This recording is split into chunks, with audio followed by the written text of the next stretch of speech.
you use MCT and coconut oil, right? So it's Mhm. like as separate things, but coconut oil is 60% MCT. Can you talk a little bit about what are in the two? Why do you use both? And do you need Mm. both or can just Yeah, one? yeah, yeah.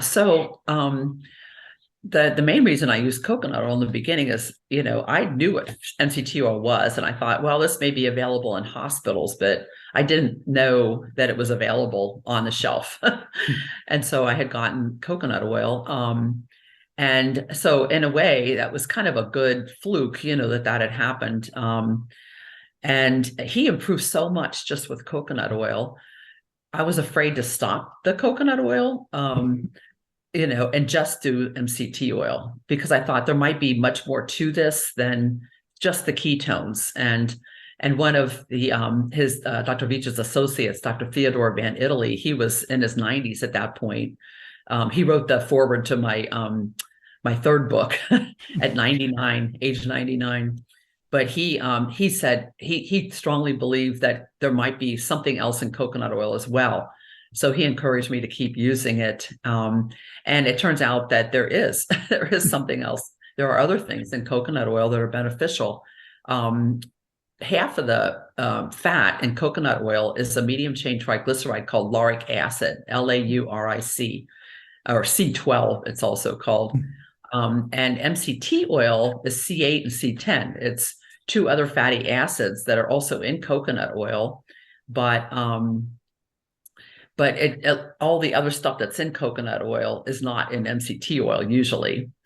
And because it's refined, it's distilled, and they take the fatty acids and they completely separate it. But lauric acid and coconut oil, since all of this happened with Steve, one thing, there was a company in Japan, the Nishin Oilio company, and they were very interested in finding out why coconut oil could help Steve so much, because the levels of ketones from coconut oil were measured by Dr. Veech and, in Steve, and then with MCT oil, and the levels were higher with MCT oil, which is why he wanted us to just focus on MCT oil. But this company in Japan, they studied basically astrocytes, which are cells in the brain that nourish the neurons.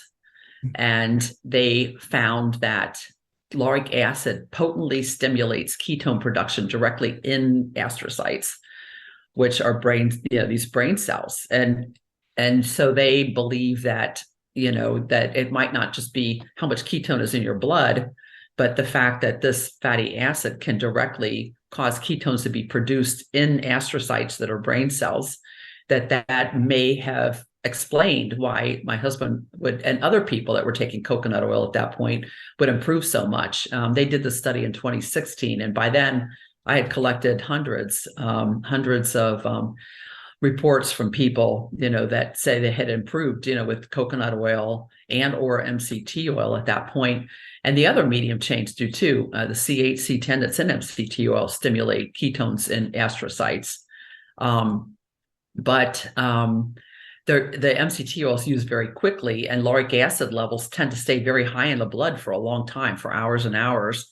And they believe, this research group in Japan, that that the high elevation of the lauric acid in the blood gives it more opportunity to, I guess, have time to produce these ketones in the brain, that it has more time to get into the brain, more likely to get into the brain and do this. It hasn't been proven yet in animals, so it yet to be determined, but it kind of makes sense.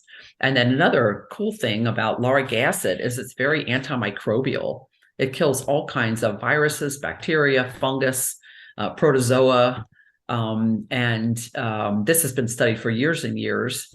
And lauric acid is actually extracted from coconut oil to use as disinfectant. It's in like these disinfectant wipes and sprays.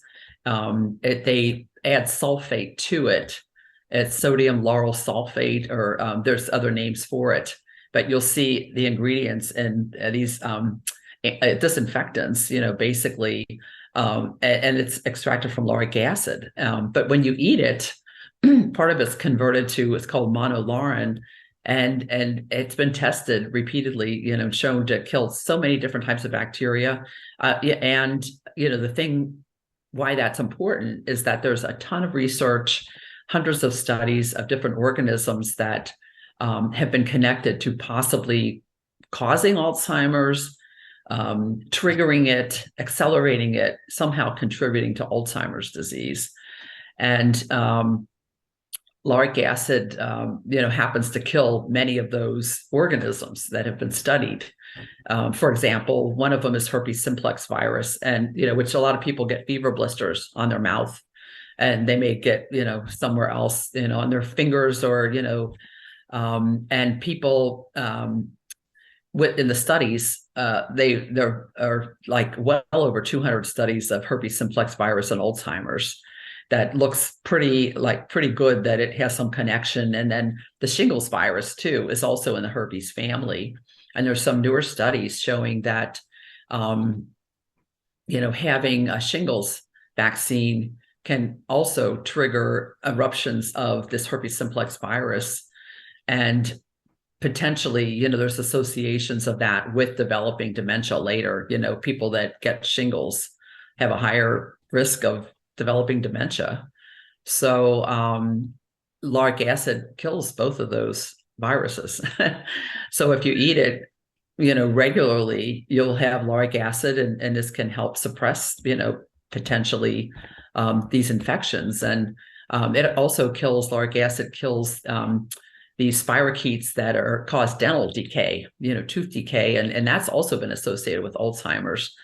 And you can swish it in your mouth. They call it oil pooling, but you put it in your mouth for 10 minutes, work it around in your mouth, and then spit it out. And this can help, control gingivitis and plaque formation. That there are studies showing that. For my husband, he had constant fever blisters.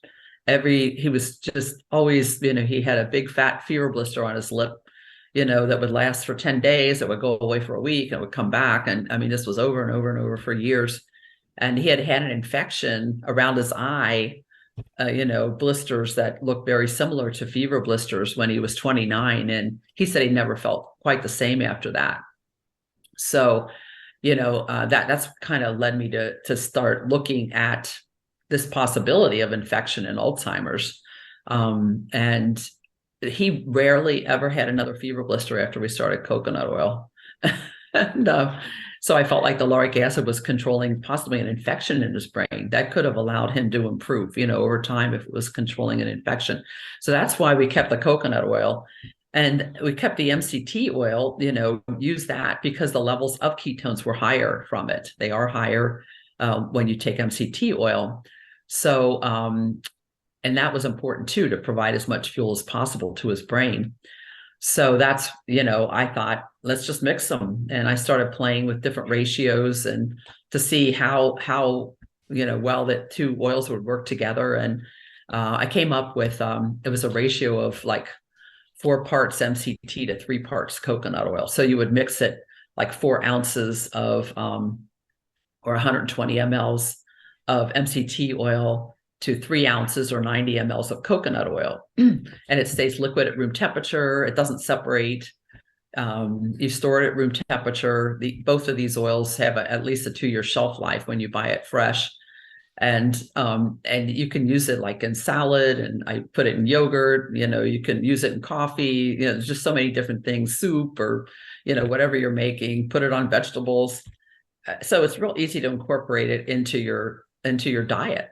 And you just use it in place of other types of fats and oils, and reducing carbohydrates. I think reducing the carbohydrate as much as possible is really important too, because of this problem with insulin resistance. The reason that we've gotten to this big problem with so many people having insulin resistance is likely related to how much sugar we've been eating, especially here in the US. And unfortunately, that's gotten out to other parts of the world. They kind of adopt a US diet and start buying foods, that come from the US, all these processed foods that are very high. They have high fructose corn syrup, they're very high in sugar, very high in salt.